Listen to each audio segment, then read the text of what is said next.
Hey, Fear Minimalist, it's Sophia Lark of fearminimalist.com, providing trauma recovery tools to help women of color heal their mother wound.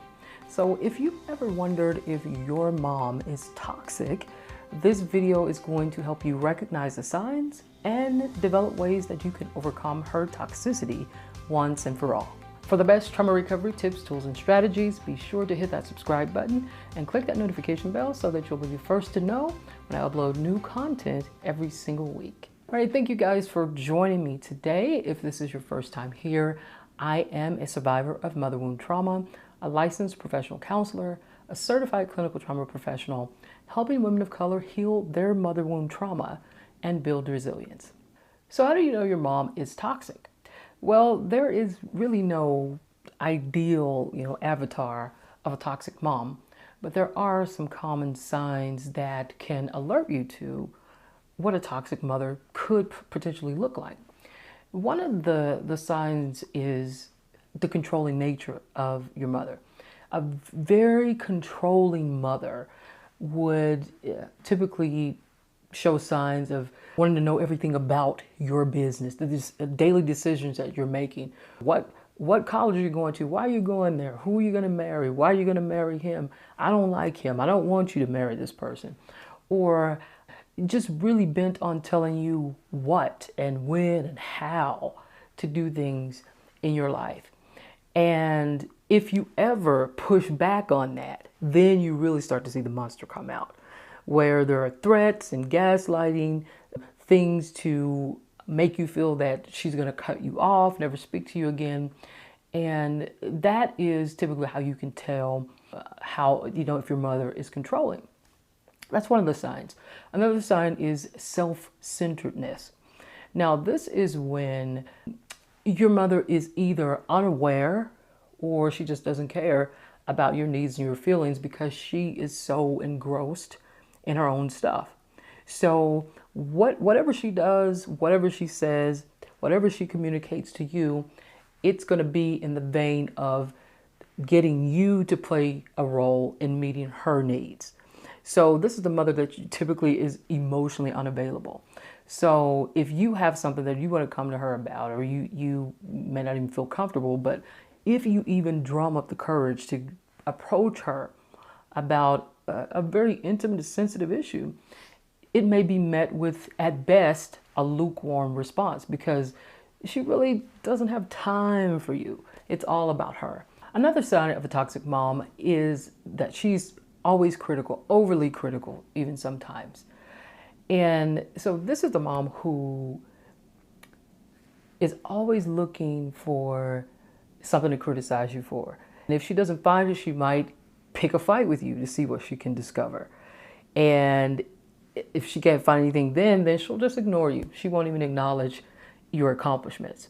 And so this can leave you with the feeling that I'm not good enough, and it doesn't matter what I do, she's going to criticize me for something. Say, for example, you applied to several colleges, and you said, okay, I'm going to choose from these three. She might say, well, why just those three? These other ones are better because of this, that, and the other. Or you may go through and just pick a college and say, this is the one I'm going to go to because it aligns with what I want to accomplish, my vision for my career or whatever. And, she might say, oh, why you pick that school? They got these kind of people over there and, this kind of reputation. And, I just don't think you should go to that school. Why'd you pick that one? It seemed like you don't be having good taste sometimes. And it's just like, why? First of all, you insult me, and then you're trying to take away my autonomy. And so and that's also being critical like that too, is another sign of her controlling nature. So a lot of these run together. It's not, like I said, there's no ideal avatar or picture of the toxic mom. This is what the toxic mom looks like. Different moms have different characteristics. And so some may be primarily controlling, but typically when you see the controlling nature, you also see the critical nature as well. So do you recognize some of these signs in your mother? You might even recognize some in yourself.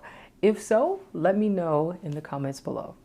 So another sign of a toxic mom is that she's what you call a drama mama. She overreacts to almost everything, the smallest infractions even, whether they make sense or not to her or to you. You may see an aggressiveness towards you in response to maybe a question you asked or a comment you made, and there might be drama around that. What do you mean by that? And there's this whole new narrative that's created around something you said, and maybe you didn't even mean to say that. You feel like you're always walking on eggshells around these people, and they're also known as loose cannons because, like I said, it doesn't take much to get the drama started. These are also known what I call energy vampires because they suck all of the good energy away from the environment around them, and they create this chaos, almost as like this hostile environment, and people are wary of being around them because they know of that loose cannon nature, and they don't want to be a part of that. And if you grew up with a mom who that was sort of her primary type of being this overly dramatic person, that is a clear sign that you have probably been impacted by a toxic mom. The last and probably the most important sign, and for me is the ultimate deal breaker, is the lack of boundaries. These mothers demonstrate a lack of respect for your individuality and your autonomy. So they may just barge into your life just because you're her daughter. She thinks she has the right to just barge into your life anytime she gets ready. She may show up at uninvited, at events, any kind of family function, or just at your house. Like you're just there and she just shows up. It's just like, you're my daughter. I can do whatever I want. She may embarrass you in front of other people, tell your business to relatives and friends, and then gaslight you and say that, it's just this, or it's just a joke. Why can't you take criticism? And for me, that is the number one no-no. Like, you're not coming up here doing that. I don't care who you are, mom, dad, the president of the United States. Violating boundaries is probably the biggest demonstration of toxicity, number one. But when it's your mom, it can be a slippery slope, especially with the bond that you have, even if it's a trauma bond. And so I think for a lot of people, a lot of women of color, especially I've talked to many of you, and you've said that the biggest issue I have with my mom is boundaries, how to put boundaries in place. So it may not be that she is necessarily intruding in on you, but it may be that you are not putting a stop to her behavior.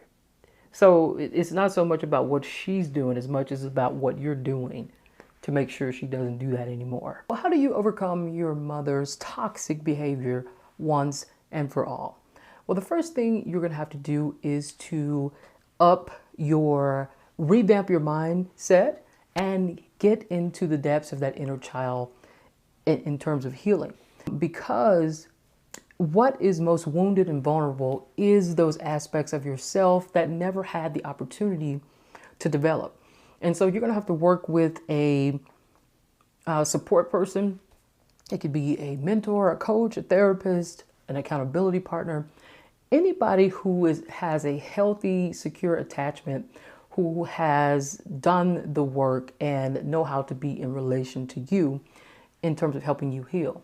Getting to the roots of the guilt and the shame and the fear and the doubts that keep you stuck in that emotional mother-daughter trauma cycle.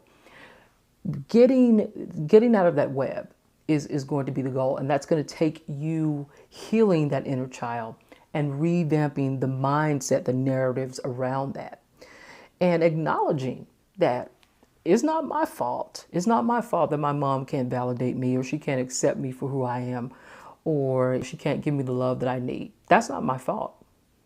And I'm just going to have to find those things within myself and within other healthy relationships. The next thing is to implement boundaries. Now, I know you're probably saying, well, yeah, that's obvious. And that's really what I want to get to. Implementing boundaries is the foundation of healing this toxic mother-daughter trauma relationship.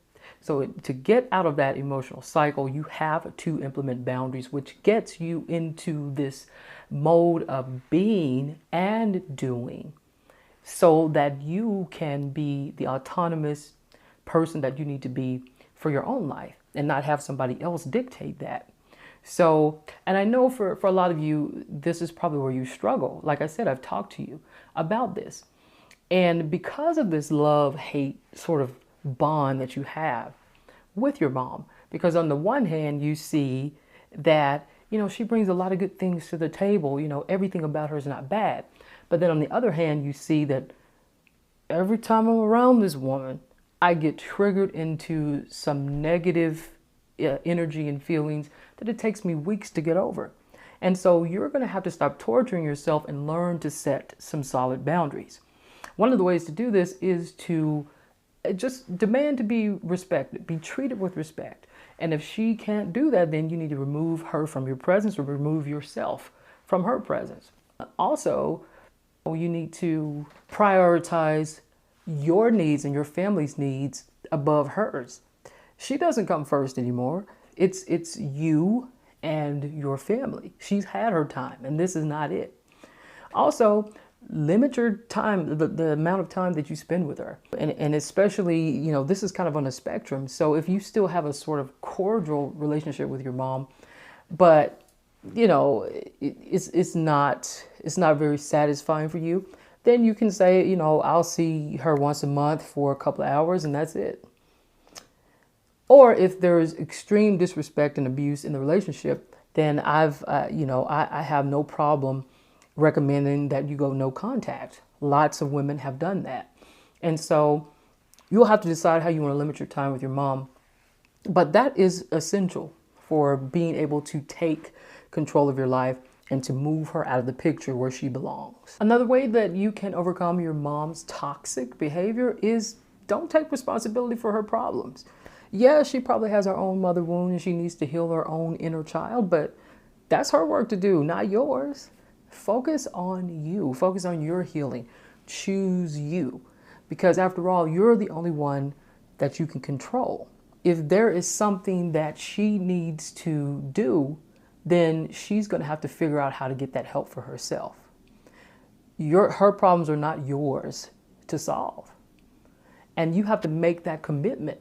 If she tries to put her problems at your feet or bring up something that relates to her, don't fall for it. Set a solid boundary and say, listen, go get some help because I am not the person to give it to you. And the last step is to remember your why. Why is it necessary for you to set limits with your mother in the first place? And you may struggle with this, or you might say it's necessary because I'm sick and tired of being triggered into these negative feelings and it taking me 4 weeks to recover. I'm tired of feeling like that. I don't want to have my mind ruminating on something that she says, whether, it gives me the impression that she's going to abandon me or that she's never going to talk to me again. I can't eat, I can't sleep. You will quickly realize, oh, this is why I need to make this choice. That's why I need to set this boundaries, because of the way she makes me feel every time I'm around her. I cannot stand living like that. And I don't want to be on this constant emotional roller coaster. And this empowers you to keep standing up for yourself and to become the rescue that you need. So now you know the signs of a toxic mother and ways you can overcome it. And if you struggle with implementing consistent boundaries with your mother, be sure to download my free Mother Wound Boundaries Checklist to help you become more intentional about setting and sticking to your boundaries. Also, guys, I want to invite you to connect with me on Instagram at fearminimalist and Facebook at fearminimalist, where we can carry on the conversation in more depth about healing the mother wound. And that will do it for today. If you liked this video, hit the like button below, share with your friends, drop a comment to let me know how this video resonated with you today. What were some takeaways? Let me know in the comments below. And last but not least, be sure to subscribe by hitting that subscribe button. Click that notification bell so that you will never miss a video when I upload new content every single week. And remember, guys, that the sun is going to rise and shine bright tomorrow. The question is, are you going to rise with it and allow your best self to shine? I hope you do. I'll see you next time. Bye.